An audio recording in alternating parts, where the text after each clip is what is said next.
เพราะว่าปัจจุบันในทางวัดส้มสว่างแม่นยังคาดเคลื่อนอยู่แห่อยู่3คันรถใหญ่มูลค่าก็อยู่ประมาณ12 ล้าน3คันรถละ4 ล้านโดยปัจจุบันนี้ถือว่ายังคาดเคลื่อนหลายอย่าง สบายดีพ่อแม่พี่น้องยินดีต้อนรับทุกท่านเพราะว่าจะอยู่ในประเทศต่างประเทศเนาะบาวลี่กับขอต้อนรับเข้าสู่ช่องของบาวลี่อีกคือเก่าคือเดิมพ่อแม่พี่น้องกะมื้อนี้เนาะเป็นมื้อนึงที่ว่าเฮาออกมาชงน้ำนี่แหละพูดโดดเฮาเนาะแหน่เดี๋ยวนี้ชงน้ำมืดเป็นที่เรียบร้อยเนาะพ่อแม่พี่น้องก็คือบาวลี่บ่มีเวลาที่จะมาถ่ายคลิปหลายเพราะปานใดนั่นแหละเพราะว่าแต่ละมื้อตื่นเช้ามานอนล้างหน้าถูแก้วกินข้าวกินน้ำกะมีนอกจากน้องเรือมเนาะตอนนี้น้องเรือมถือกล่องให้สบายดีเพิ่นได้แม่น้องเรือมสบายดีลองเว้าเบิ่ง สบายดี อันแหละเป็นเสียงของน้องเรือมพ่อแม่พี่น้องที่ถือกล่องให้เฮาในหน้าตอนนี้เนาะกะตอนนี้เป็นเวลาอยู่ที่จักโมงเบิ่งก่อนเด้อ11 โมงปลาย17 นาทีเนาะเฮาเข้ามาที่ห้างขายวัสดุการก่อสร้างเนาะมีครบเลยเพราะว่าจะเป็นปูนเป็นสังกะสีอย่างต่างๆกันเนาะเดี๋ยวเฮาไปจ่ายเงินให้เพิ่นก่อนมื้อนี้มีผู้ใหญ่ใจบุญเพิ่นได้ส่งเงินมาซื้อเป็นอีหยังก็ดีเอาไปถวายให้ทางวัดเพิ่นเพื่อนำใช้ในการก่อสร้างเนาะโอเคเดี๋ยวเขามาเบิ่งกันสบายดีจ่ายเงินค่าปูนนะตัวนึงเนาะตัวเท่าไหร่ก่อน ก็เป็น2 ล้าน 2 ล้านเก็บ ที่ไม่ได้เสร็จ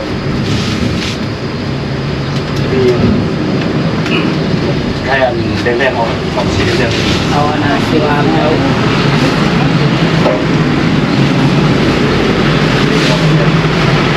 ก็คือปูนอันตัวหนึ่ง2 ล้านกิกประมาณนี้เนาะก็คือซาวเบาเนาะ2 ล้านกิก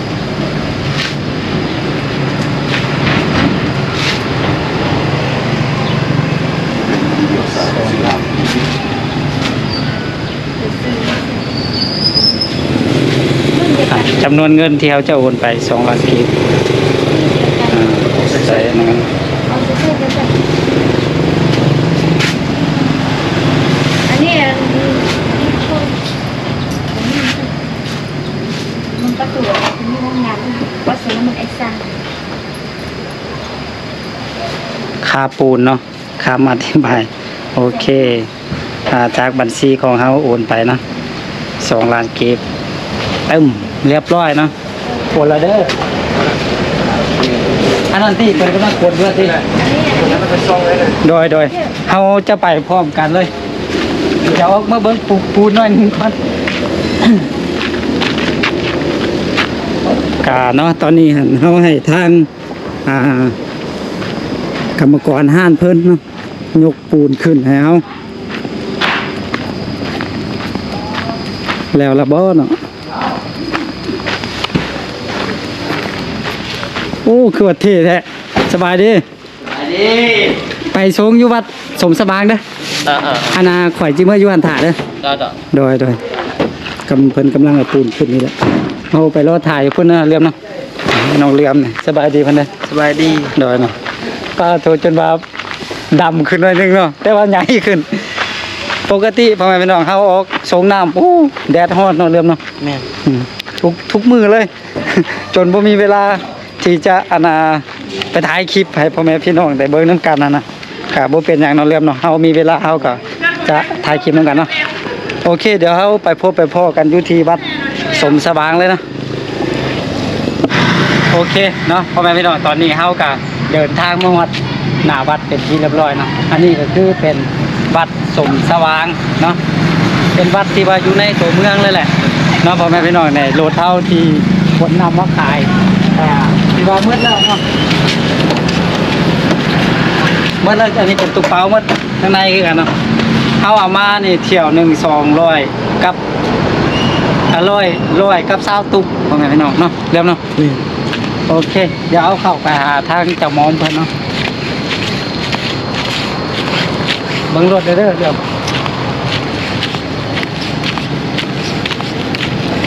อัน นนี้เป็นป้ายวัดเนาะวัดสมสว่างสันติมีไซเนาะโอเคเข้าไปหาเพิ่นแล้วเนาะ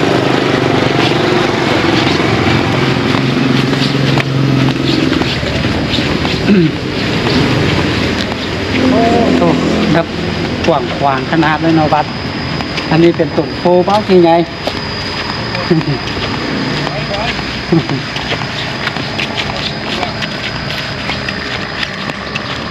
พอดีมากเลย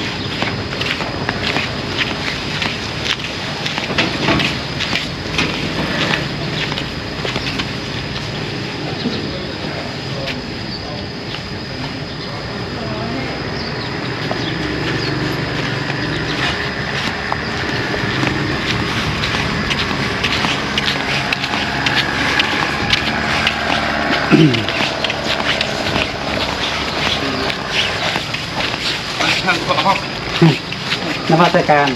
สบายดี กำลังจะห่างหาตัดเพน นั่นแหละ อ๋อพอดีอะนะขาน้อยได้ครับทืนทางผู้ใหญ่ใจบุญเพิ่นก็เลยว่าซื้อปูนมาต้นนี้ โอ้สาธุอนุโมทนาสาธุนำมือสุ อันจักหน่อยเพิ่นจะเอามานี่แหละกำลังสั่งเพิ่นจะทางมานี่เนาะก็คืออันเป็นศรัทธาของแม่จันแดงบริบูรณ์ที่ทางประเทศแคนาดา โอ้อันจะลักซื้อให้เจำมอมดีๆเนอะ ได้ เจำมอมอยู่ได้ขึ้นอันกระดานนะเพิ่นซื้อเพิ่นอยู่นี่ ได้ ทุกเจ้าสถานในพอดีมา พอดีมานะอันนี้เป็นอันกำลังจะเฮ็ดจังได๋ อันเดี๋ยวนี้มันสิเทพื้นหลังจากเทพื้นแล้วเราจะมองสิได้ตั้งเศร้าขึ้น อ๋อ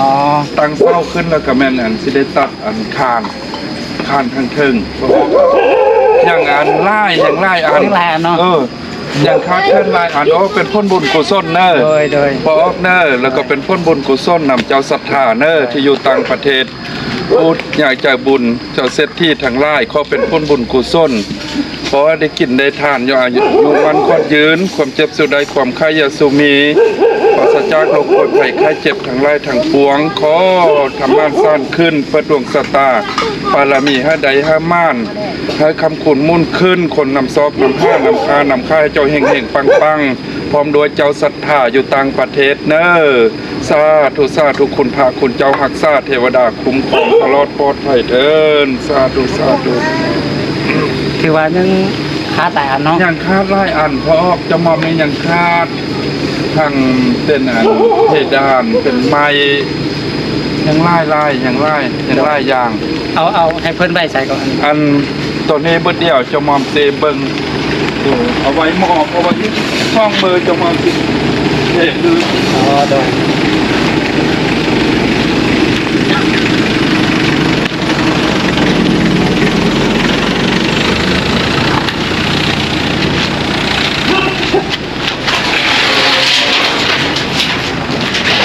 คือตอนเก็บเนี่ยปูนเนาะทุกคนก็ยังขาดแคลนเพราะว่าก่อนสิเฮ็ดซำนี้ได้นี่แบบอุปกรณ์อีหยังก็แพงน้ำนี่เนาะ แพงไล่เพราะแพงแท้แพงวะ โดยการความจริงกันขน้อยก็ได้ครับทื่นมาโดนแล้วแต่ว่างานเวลามาน่ะมันบ่มีเวลาอันนี้มาซื้อน้ำก็เลยว่าถือโอกาสนี้ ก็ ครับ สาธุขอเป็นพ้นบุญกุศลเจ้าศรัทธาอย่างว่าเฮงๆปังๆเนอสาธุสนำยาไล่ทุกสมัยยาม คณะผู้ใหญ่ใจบุญก็คือทั้งจันแดงบริบูรณ์อยู่ทางแคนาดาเพิ่นก็ว่าให้มาถามเบิ่งตัวจริงทางบ้านเฮานี่ยังขาดตกบกพร่องอันใดเพิ่นก็ถ้าเพิ่นมีกำลังจะทยอยส่งมา ดีสาธุอนุโมทนาสาธุนำเจ้าศรัทธาต่างประเทศเนอพระออกเนอขอเป็นพ้นบุญกุศลตกสนามยาไล่ยาไม้เด็กก็ค่าเทินที่จะสร้างศรัทธาอันเลื่อมใสมาสร้างวัดสร้างวาสร้างกุฏิวิหารให้วัดให้ว่านี่ให้พระข้างเสาพระภิกขุก็ขอเป็นห่มโพห่มใสห่มเก่าคนยืนปลอดภัยม่านซ่านขึ้นหญิงห้าปังคนหักคุ้มห้อมต้องเงินคำกำแก้วสุดได้คาดติดคาดมือถ้าได้ลื่นเพิ่นเลือเพิ่นเห่งปังนั้นได้ก็คาดเทินสาธุ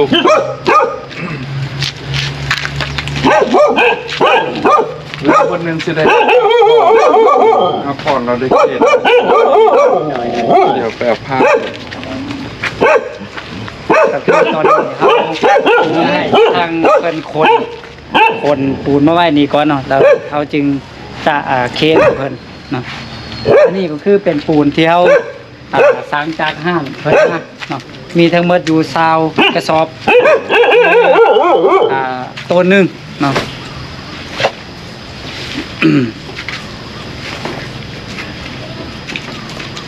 ฮอดบ่เรื่องฮอด พอดีแดดทำนี่เนาะน่าจะฮอดประมาณ12 โมงในตอนนี้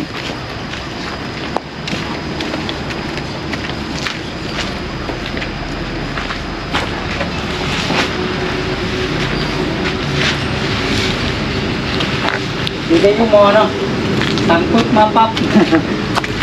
ยูมอได้พ่อแม่พี่น้องก็คือเฮาห่านเพิ่นหันยูรูมหันซื่อๆเนาะเฮาก็เลยว่ามาฮอดไวเด้อจักหน่อยอยู่ไกลโดนแล้ว ถ้าอยู่ไกลก็โดนหน่อยนึง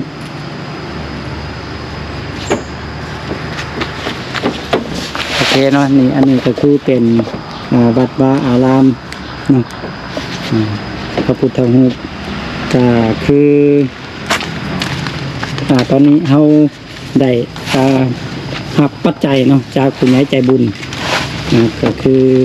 เป็นปูน1 ต้นเนาะในราคาอยู่ที่2 ล้านกีบ2 ล้านกีบก็ประมาณถ้าตีเป็นเงินดอนเนาะก็ประมาณ90 ปลายดอนเพราะว่าตอนนี้หัน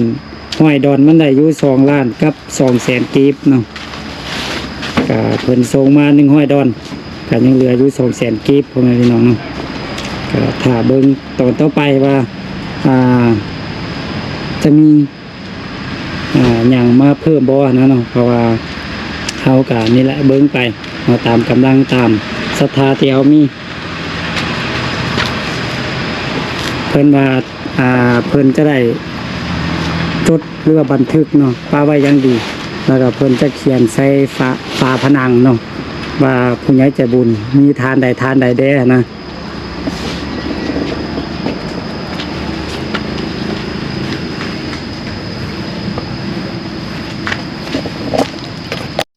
โดยเนาะก็คือทางเจ้าหมอมเพิ่นขอแพเนาะทางด้านอุปกรณ์หรือว่าสิ่งก่อสร้างเนาะแม่นแล้ว โดย เพราะว่าปัจจุบันในทางวัดส้มสว่างแม่นอย่างคาดเคลื่อนอยู่แห่อยู่3 คันรถใหญ่มูลค่าก็อยู่ประมาณ12 ล้าน3 คันรถละ4 ล้านโดยปัจจุบันนี้ถือว่าอย่างคาดเคลื่อนหลายอย่างก็คันรถหนึ่ง4 ล้านกีบเนาะแม่นแหละถ้าเป็นเงินบาทก็ประมาณ 8,000 เนาะแม่นแหละบ่ฮอดประมาณ 7,0004 ล้าน452เท่าได้ละเดี๋ยวนี้เท่าได้ประมาณ 7,000 ประมาณ 7,000 เนาะประมาณ 7,000 บาทก็ถ้าเป็นเงินดอนก็ประมาณเกือบอยู่ที่200 ดอนแต่บ่ฮอดเกือบแม่นเนาะโดยก็สิ่งที่จำเป็นในที่จะสร้างตอนนี้เนาะจะมอมเนาะแม่นเพราะว่าเพิ่นจะเอาไปเทพื้นกุฏิเนาะแม่นแหละเอาไปเทพื้นกุฏิโตที่จะกำลังสร้างใหม่นี่โดยเพราะว่าอย่างคาดแล้วก็อันซ่องมามันคาดอย่างคาดเป็นดินบล็อกที่จะมาก่อฟ้าโดยเพราะก่อฟ้าก็ยังอยู่ประมาณ200ก่อนแม่แหละ200ก่อน262กับประมาณล้านปลายเนาะแม่แหละล้าน200,000แม่ ล้าน200,000กับประมาณ50 ดอนถ้าเป็นเงินดอนแม่โดยก็คอยทยอยเฮ็ดไปเนาะจะมอมเนาะอย่างหลายอันแล้วก็ขอบมกขอบใจเด้อนำผู้ใหญ่ใจบุญนำเจ้าศรัทธาต่างประเทศที่ได้มาโมทนาทานมีจิตใจอันเลื่อมใสมาสร้างกุฏิวิหารวัดส้มสว่างสันติมีใสเมืองผ้าอุดมนี่ก็ขอเป็นพ้นบุญกุศลของเจ้าศรัทธาที่ได้ฮู้ได้เห็น อันใดก็ดีได้มากินมาทานขอเป็นของทานทิพย์ของทานแก้วตกสนามยาไล่ตกสะไฟยาไม้ขอเป็นพ้นบุญกุศลคุณพระคุณเจ้ารักษาเทวดาคุ้มครองให้ตลอดปลอดภัยธรรม่านซ่านขึ้นเปิดดวงสตาปารมีให้ใดให้ม่านขอเฮงให้ปังคนหักคุ้มหอมตอมธรรม่านซ่านขึ้นกินบ่หมดจกบ่ลงเงินคำกำแก้วขอเป็นของทานไว้ในภายภาคนี้และภาคหน้าเด็กก็คาเทินสาธุสาธุเนิน เขาได้ไปประเคน แม่นแหละได้ประเคนเอาพร้อม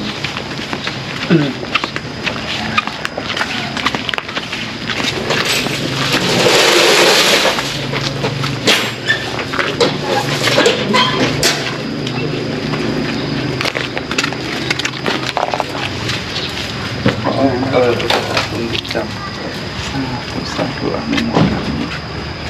สาธุขอเป็นผลบุญกุศลเนอของเจ้ามนต์และศรัทธาพอออกสุรีได้เพื่อได้ เพื่อแผ่บุญกุศลได้นำซอกนำห้าบุญกุศลเพื่อได้มาทานปูน1ต้นเนาะพอออกเนาะ1ต้นได้เป็นปูนสร้าง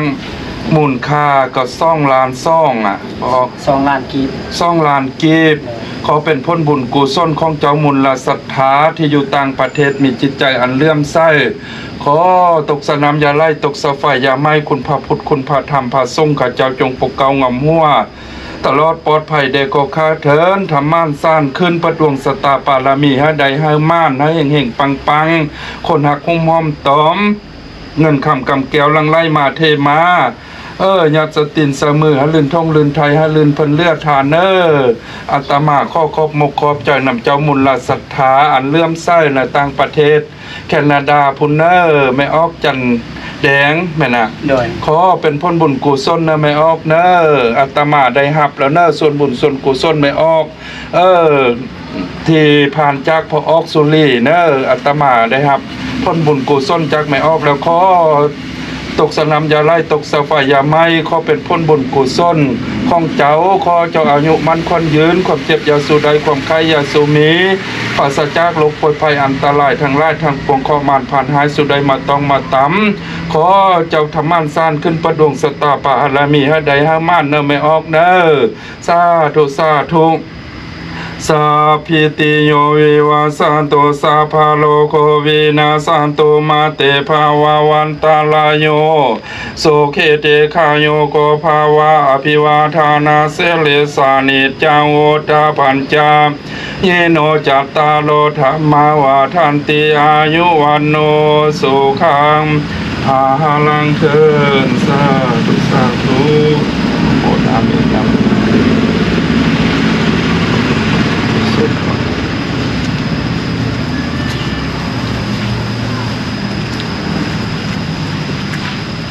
โดยมื่อซ้ำข้าน้อยจะได้กลับกันนะมันหนามันในทางเมียที่เข้ามาหาตื้มโดยหาเด็กน้อยไปส่งน้ำเนาะพ่อแม่พี่น้องก็คือเดี๋ยวเบาลีขอแผ่บุญกุศลอีกเทื่อนึงก็คือตอนนี้เพิ่นกำลังจะสร้างเป็นที่รับที่นอนของพระสงฆ์เนาะสามเณรต่างๆเนี่ยก็เพิ่นตามที่อู่ร่มกับเพิ่นก็คือยังขาดอยู่หลายอันพ่อแม่พี่น้องเลยเนาะเนี่ยเพิ่นกำลังจะสร้างเสาก็ยังเป็นเสาเล็กอยู่เพิ่นว่าเนาะก็คือยังขาดก็มีแห่เนาะที่จะเทพื้นในหน้าตอนนี้เนาะเทพื้นแล้วก็เป็นหลังคาเป็นไม้อย่างต่างๆก็ยังขาดเนาะบาลีขอแผ่บุญแผ่กุศลเนาะในคลิปวิดีโอนี้ถ้าหากว่าท่านใดได้เข้ามาเห็นอยากเฮ็ดบุญเฮ็ดศีลเนาะก็สามารถผ่าน2 ทางบาลีได้พ่อแม่พี่น้องทางเฟซทางไลน์เนาะหรือว่าท่านใดอยู่ใกล้เนาะก็สามารถเข้ามาทำบุญทำศีลอยู่ที่วัดแห่งนี้ได้วัดแห่งนี้ตั้งอยู่ที่บ้านสมสว่างเมืองผาอุดมแขวงบ่อแก้วเนาะก็ถ้าท่านใดอยู่ไกลส่งผ่านบาลีมาก็ยินดีพ่อแม่พี่น้องเนาะก็ตอนนี้เพิ่นก็ยังขาดแคลนอยู่หลายแนวเนาะก็โอเคสำหรับคลิปนี้บาลีก็ขอขอบคุณกับใจทางผู้ใหญ่ใจบุญเนาะก็คือทางแม่จันแดงบริบูรณ์อยู่ทางประเทศแคนาดาที่เพิ่นได้ให้บาลีเป็นสะพานบุญให้ในครั้งนี้เนาะก็ขอให้เพิ่นจง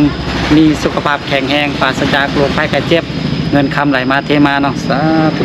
โอเคสำหรับคลิปนี้บาวลีขอตัวลาไปก่อนแล้วพบกันไหมเนาะสำหรับจะเป็นคลิปใดแล้วอยู่ใส่ก็อย่าลืมให้กำลังใจกันคือเก่าคือเดิมสำหรับคลิปนี้บาวลีกับน้องเลียมเนาะก็จะได้ขอตัวลาไปก่อนแล้วพบกันไหมเนาะสบายดี